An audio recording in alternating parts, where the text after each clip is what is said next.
Et on commence ce feuilleton politique par la question: combien a coûté le déplacement de Nicolas Sarkozy à Toulon? Selon le député socialiste René Dosière, interrogé par Var Matin, Toulon 2 aurait coûté 300 000 €.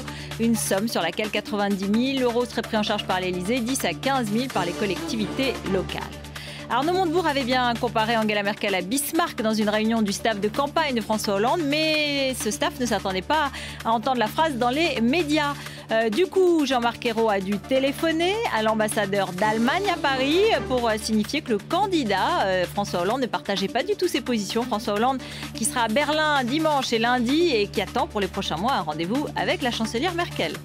Deux dates à retenir pour les semaines qui viennent. François Bayrou s'exprimera le 7 décembre, sans doute pour confirmer sa candidature à la présidentielle.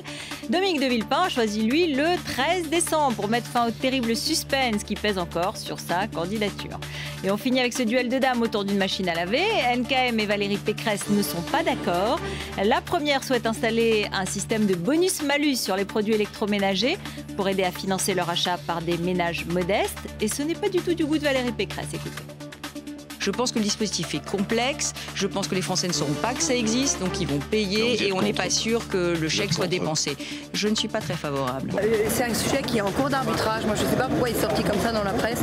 C'est quelque chose qui est en concertation publique, comme énormément d'autres mesures qui sont issues de la table ronde. Et je vous renvoie là-dessus à la concertation publique. Voilà, restez avec nous. C'est d'ailleurs d'abord l'œil de Benjamin.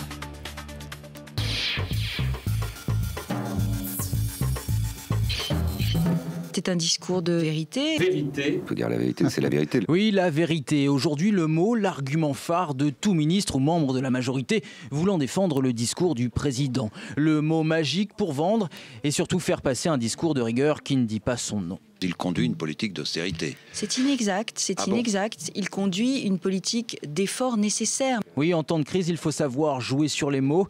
Oui, ça grave. Oui, mais sauf que la réponse est positive.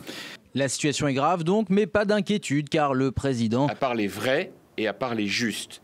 Oui, à quelques mois d'une élection, il vaut mieux parler de vérité que de sang et de larmes. Le rôle d'un président de la République, c'est pas forcément d'annoncer que de la facilité. Difficile donc en temps de crise de justifier la rigueur, alors il faut savoir user de tous les arguments, et même les plus simples. Après ne sera pas comme avant. Au risque parfois d'en faire un peu trop.